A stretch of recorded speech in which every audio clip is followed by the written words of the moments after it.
Good evening and welcome to Reviews with Joyce Waddell. I want to thank you for joining us this evening. We're going to be talking with Stephen Phillips as we talk about House Bill 46. Many of our seniors are concerned about House Bill 46 because the things that they depend on for their daily lives, medicines, things that help them to move daily from one place to another, can no longer be deducted on our state tax exemption list. Stephen is very much concerned about that because it has hit him very hard. We're speaking out about it. Want it to be changed and want it to make a difference because it has affected the lives of many, many people. Welcome, Stephen. Thank you. Thank you. Stephen, many of the things that you said about the House bill, now many of our people who are living below the poverty line, and we have a lot of those in Charlotte, don't we? Yes, absolutely. It's estimated some 50,000. That's what they said, 50,000 exactly. Are either below the poverty line or approaching the poverty line. And in a city like this, with abundance, with plenty of things, and we've got 50,000 people living in poverty. That's unheard of. It's appalling. Now, when we think about House Bill 46, this affects basically the middle class people, people who take itemized deductions. If you're living below the poverty line and you have no money, you have no deductions, do you? That's right. So it's not going to bother you. That's correct. It's not the most vulnerable. It's the next level above the most vulnerable who could get pushed into becoming the most vulnerable. And when we hear things all the time about our economy, we hear about the middle class. We want to strengthen the middle class. So the middle class, these are the persons who will be affected, who already experience affections by this Bill 46, didn't they? That's correct. That's correct. And the middle class, not the people, because they don't, those who don't make enough money to have itemized deductions. It's not going to bother them, is it? Well, that's correct. But anybody who itemizes deductions, it will affect. And of course, this past April was the first filing when we could no longer deduct medical expenses. Did anybody speak out prior to this time? Did they know what was going to happen, or were they just silent and say, "I'm going to wait and see"? I don't know. I think it just got pushed through along with a lot of other bills, all with good intent, but this one wound up hurting the seniors. Now, did the seniors know this happened? Did they know this is what was going to happen to them? It did.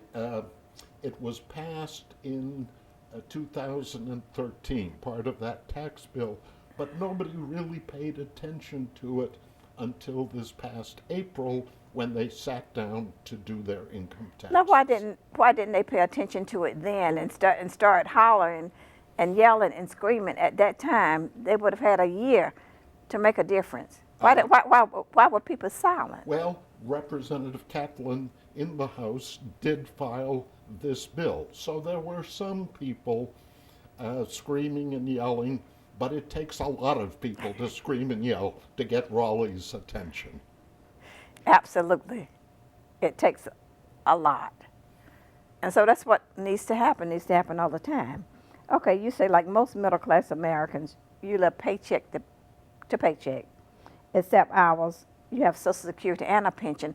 A lot of people don't have a pension. That's right. Oh, why don't they have a pension? Don't have a pension at all. And that's unfortunate that people are not putting money in their 401ks. The old pension that we used to have, that system is gone. It's now up to us as individuals to save for our retirements. And of course, as I've said many times, the middle class gets squeezed and we wind up wasting our money on things like food and housing and clothing and school expenses. Why didn't somebody tell us? Why didn't somebody tell us that, you know, with the state, if you're a state employee, you have mandatory, it's mandatory that you contribute. Yes. Well, you don't have any choice to take it out of your pay and for your retirement. You got to That's, be in the state retirement system. But that's not true with every employer, every job. that's right. And most people, as I said, don't have any pension and very little savings. But what are they thinking now? Is someone saying to them, to Americans, working Americans who are working every day, this is what is going to happen to you when you get old if you don't save? There are voices saying that, but they're not heard. What, when you turn on television, we're hit with 2,000 messages a day, and it gets lost in the babble. This is how you spend your money. This is what you buy. This is the brand new car. You change every year, and so that's what people do. They live the good life while they live, but they never thought about Growing old. growing That's old. right. Medical expenses are your largest single expense. They were 23% of total income, but that's a lot. Yes, yes, it is. It only has to be 7%, 7.5% to deduct it after you have your gross adjusted expenses. Well, that was 23% of our total gross income.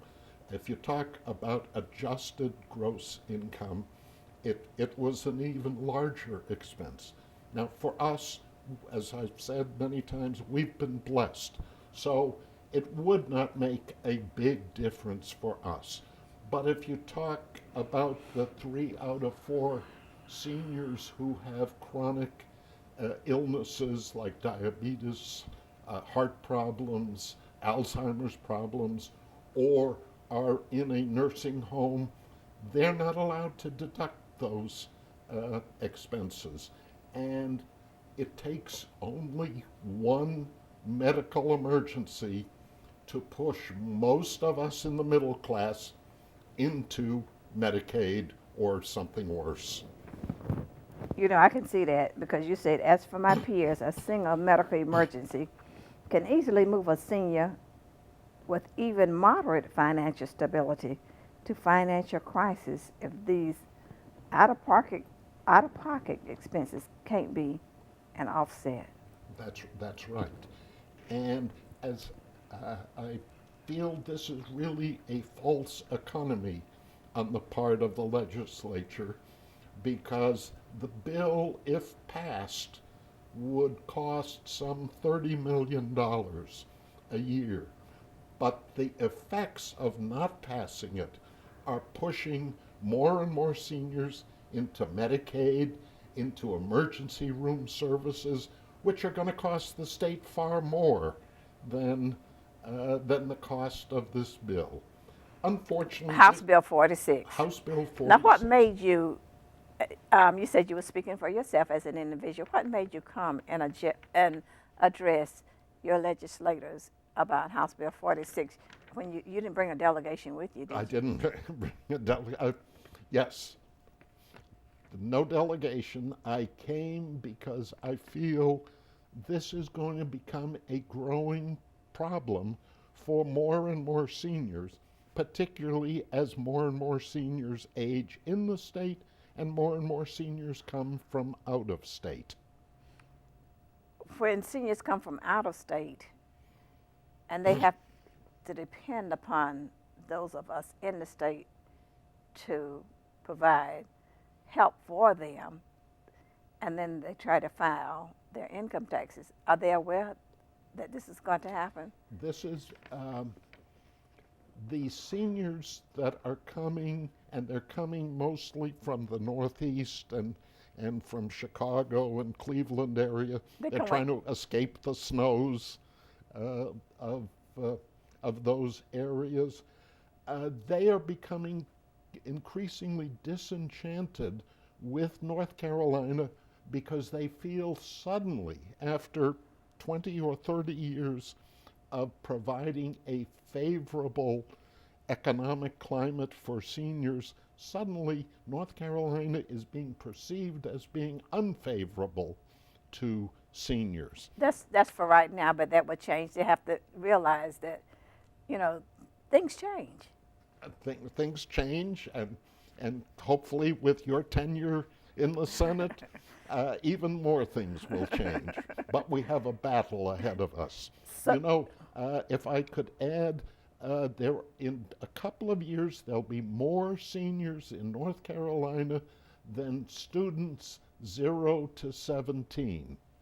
So the battles for uh, uh, money and is going to become increasingly difficult. We want to support our students, we want to support our teachers' salaries, yet there's more and more seniors in our state, and there's less and less available for them. in the state legislature, there are more seniors who are there. Lawmakers are basically seniors, aren't they? I think so. I haven't taken account, but it looks like it. And right now, They're not young people making these laws, are no, no, I don't think so. But as you said, you have a pension from the state. The state forces legislators to have a pension. they? So Well, I was a state employee, that's why. they're going to be somewhat better shape than most people out there. Only thing about that, you take, as a state employee, when I retired as a state employee, you take home less money Yes, because of the pension. You're contributing to a pension fund retirement system. So your monthly paycheck is less than it would be with someone working in the private sector. And people tend to look at that and say it makes a difference. But I think it's a good thing it's a good thing. Absolutely, because I've drawn more money now out of more money than I've really contributed personally because we had a matching fund. mm-hmm. That's good. Good. This bill passed the Committee on Aging in the House. It's now being held up in the Senate. I'm sorry, it's being held up in the House Finance Committee. And I would hope people would write Representative Browley, email him, telephone him to say this bill, House Bill 46, deserves a hearing. I think it doesn't deserve a hearing. Honest, we'll continue to talk with Stephen Phillips as we talk about House Bill 46. And that's our topic for tonight as we look at what that bill does and some of the things that it will cost. When we think about our seniors, we think about the medications that they have to take every day. Yes, yes. And those medications, almost every house you go into, you open the medicine cabinet and you see this. Medicine bottles. You see this, medicine bottles. These are the medications that become a part of your daily life. Yes. And we're fortunate we have them. There have been wonderful medical advances in the past 10 or 20 years. Would I be here today without taking those pills? You wouldn't, would you? Probably not. Probably not. No, you probably wouldn't be here without taking these No. pills. And for some time, don't they have to change them? You can't stay on the same kind of pill forever. Absolutely. I have one now that I'm breaking, what they call breaking through. It's no longer as effective as it was because I've been taking it for a while. So I'm going to need to go on a different medication. It will probably be more expensive. I haven't faced that yet. But medicines cost a lot, doesn't it? Medicines cost a lot. And so, and you need these deductions. And so when we say we're going to strengthen the middle class, this is what we need to do. Absolutely. Absolutely. Provide those deductions that were always there for the middle class. Yes, absolutely. And the dollars is not going to hurt, is it? The dollars show up against the bill in the legislature, but what doesn't show up is the cost of not doing it. The emergency room visits that people will need, the Medicaid that people will go on, those are the costs that haven't been accounted for in this bill. Okay, you also said that unlike most middle class Americans, and again projecting national figures to North Carolina, 3 out of 4 of us cope with multiple conditions. You mean currently? Absolutely. When you Every what day. what age do you consider to be this old age? Is it 50? Well, you could say 50, you could say 60, 62, 65, but here I am at 78, so I'm firmly in it. But you're walking around, I'm walking around. and you're in your right mind.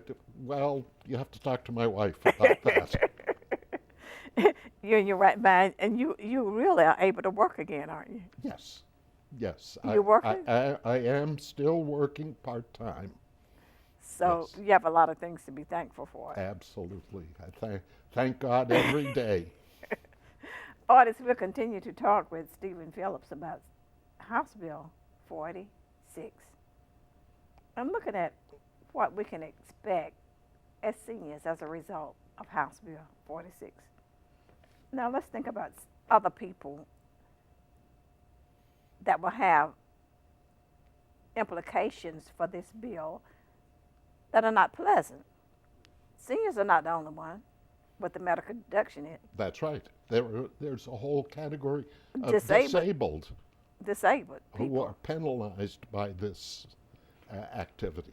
We're going to take a break for just a minute and we're going to come back. Artists, don't go away.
want to know, did you ever find that big hip woman? Here to talk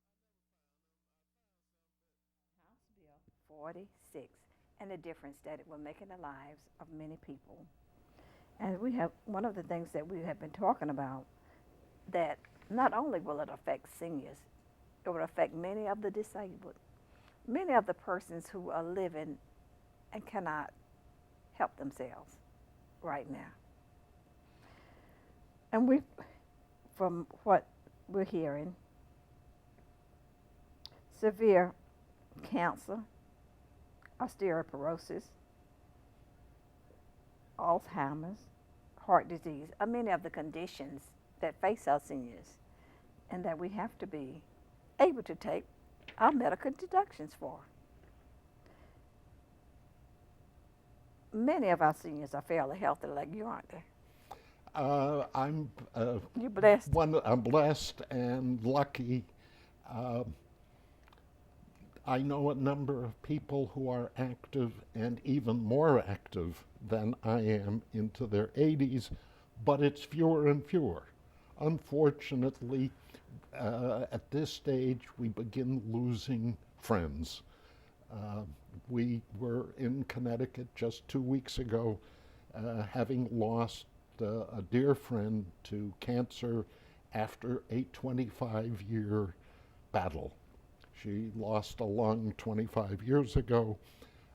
She was blessed because, again, she could see her children grow up, she could see grandchildren, but more and more seniors, 3 out of 4 seniors, suffer from multiple chronic conditions, whether it's cancer, as you said, or Alzheimer's, or and diabetes is a big problem.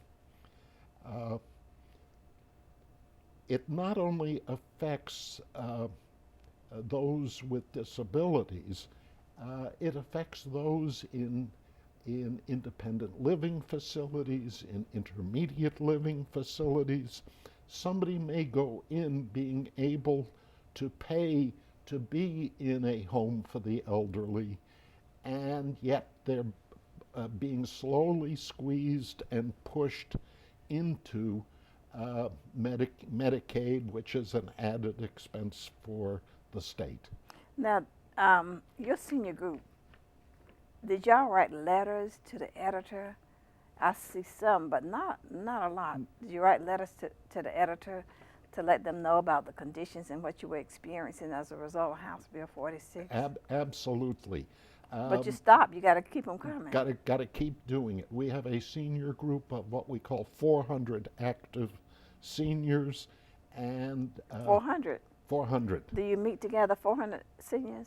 Well, generally 100 to 110 show up at any individual Well, that's session. strength. That's strength. That's strength. There's strength in numbers. Yes. And of this 400 seniors that meet together, you mostly men? No, probably mostly women.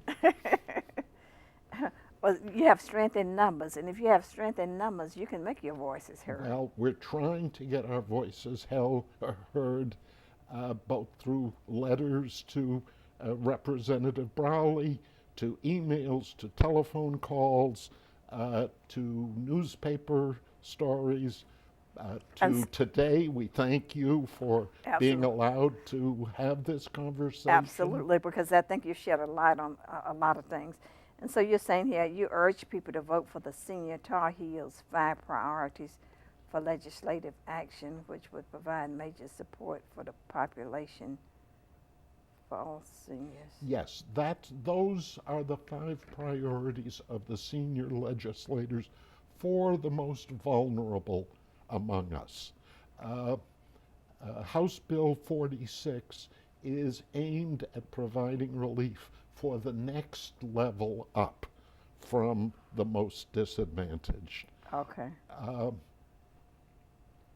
And as I say, it's being held up in the Finance Committee. They're probably going to allow it to die unless more letters and phone calls and articles are. And I've been getting a lot of them, so it's important. I want to thank you so much, Mrs. Stephen Phillips, for being with us and for sharing your information. Thank you. And for taking time out of your busy schedule to let people know things are important to seniors. And those things that are important to seniors are important to everybody in this community, in the whole state. Because, you know, when something happens to one group of people, it has a wide range effect on what happens to everybody else. Because we're connected to each other in many different ways, more than we can even imagine. And so it makes a difference. It makes a difference. And seniors are important in our society because of the Yes. wisdom, the knowledge. And a lot of them have money too. And we thank you for all of your efforts on behalf of the more vulnerable and disadvantaged here in Charlotte. Thank you. And audience too, we want to thank you for being with us on Views with Joyce Waddell. I want you to tune in next week for another interesting program. And most of all, I thank this volunteer crew and staff. You've been very strong and you've made this happen and you've made this program possible. As we're taking it on a Saturday, you've given up a lot of your time and your energy to be here with me. And for that, I am truly blessed and truly grateful. So tune in again next week, another interesting program. And we have many topics that you've written to us about. And that's how we select a lot of the things that we do. It's the things that I see you in the community, the things that are of interest to you, because remember, this is public television. And with public television, we focus on the things that are important to people in the community and the things that people in the community want to know about, want to hear about, the things that they're talking about, and that will make a difference in the lives of everyone as we continue to be a strong and vibrant community and continue to have knowledge that's necessary to keep us strong. So thank you. Thank you. Okay.